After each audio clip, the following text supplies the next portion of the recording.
Hi, I wanted to film the first 49 days of my 100-day project from 2020 and let you see what I've done. I've kind of got distracted with work and other stuff, but my and more is this altered book, which I've covered up because just in case I come into copyright problems or, doing things with things that you shouldn't be doing. What I've done with my 100-day project, these stamps, is I've actually made a book within a book. So I've got these gessoed pages within my altered book that I've put my 100 days on. So here we've got days 1 to 6.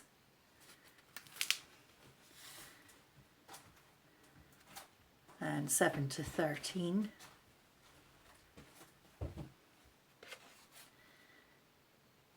And 14 and 15. And this is the inside cover of my altered book.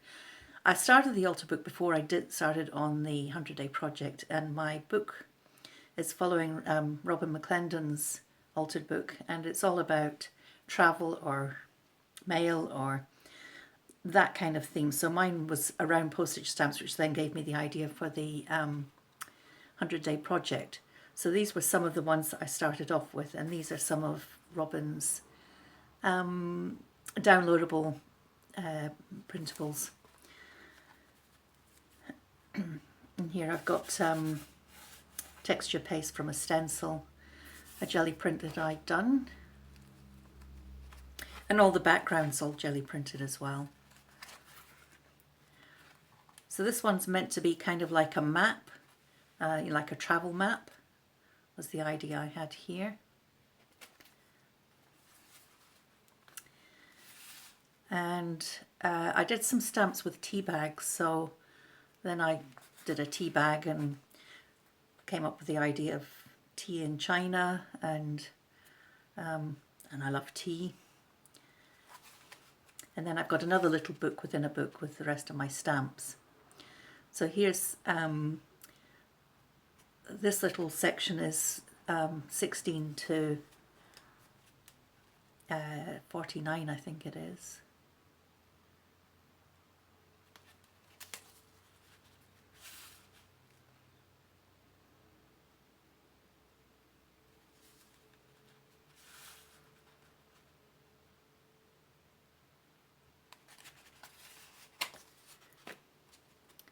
Oh, this one got stuck there.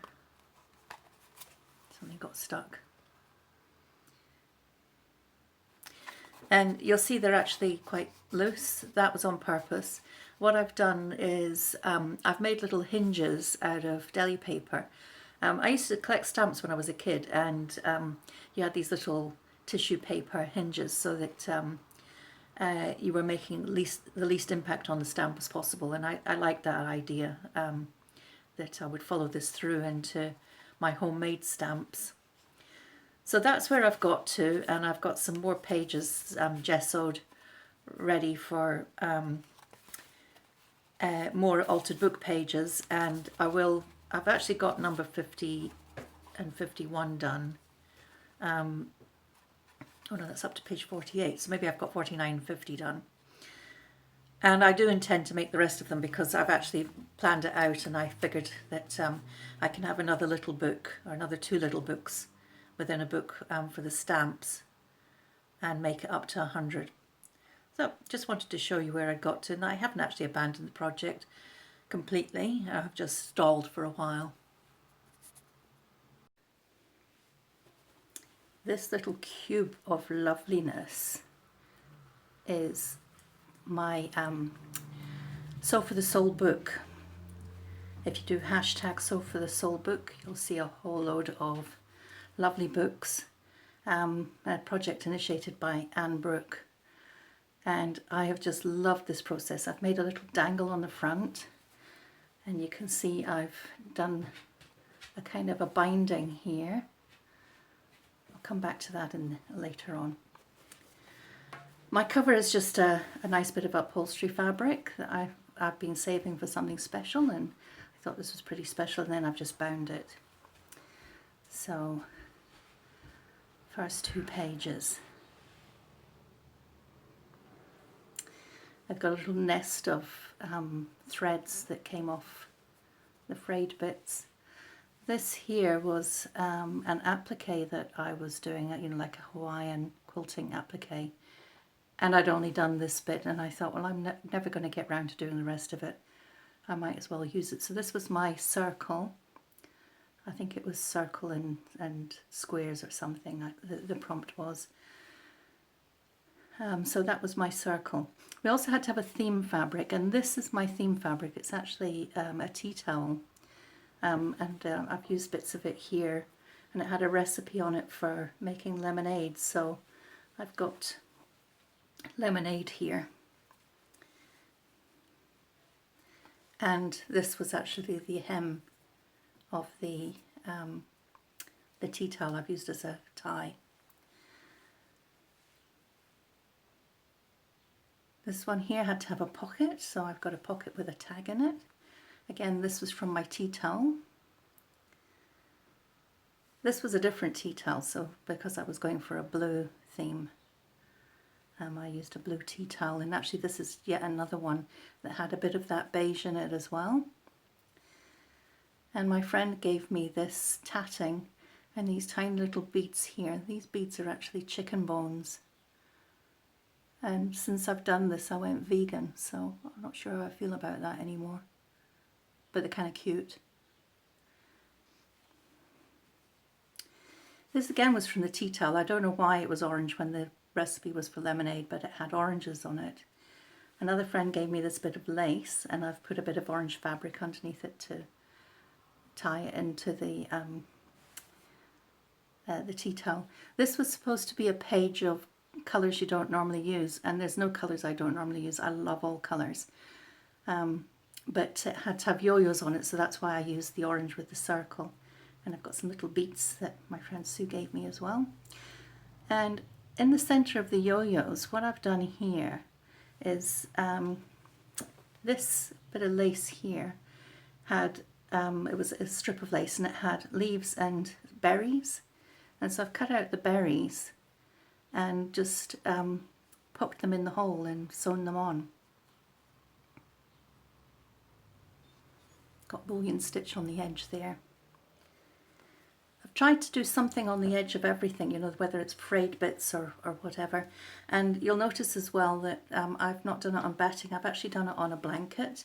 And so I've actually got the edge of the blanket there. Again, my friend Sue, who is just wonderful, gave me this bit of blanket. She buys old blankets and washes them in a really hot wash and felts them a little bit. So this one was not a prompt from Anne.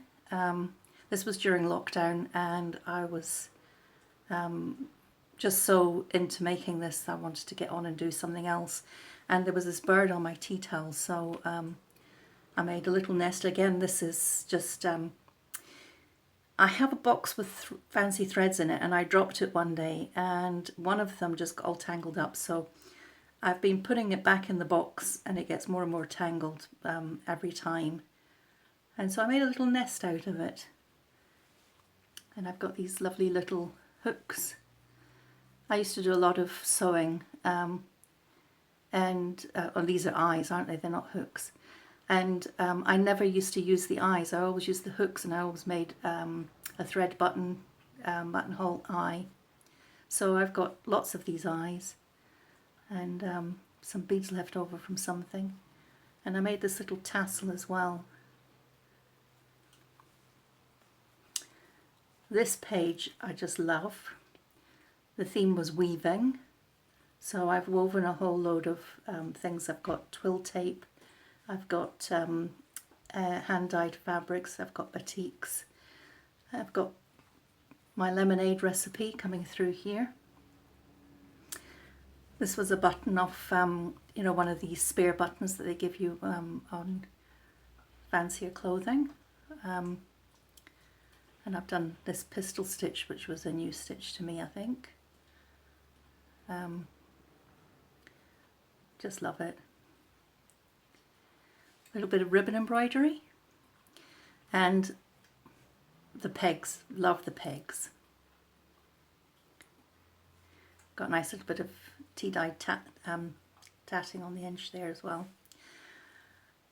And my book finishes here. Anne's went on a bit further, but this was the length of my blanket. And this was the breather page where you had to do something after the busyness of that last one. Something a little bit more calm. So I've got the wind blowing through the toy grasses we have here in New Zealand. And I don't know what this is. Maybe it's pollen. Maybe it's, I don't know. Something going up to the heavens anyway. And a lovely bit of bead trim on there as well. And the back is just again that upholstery fabric.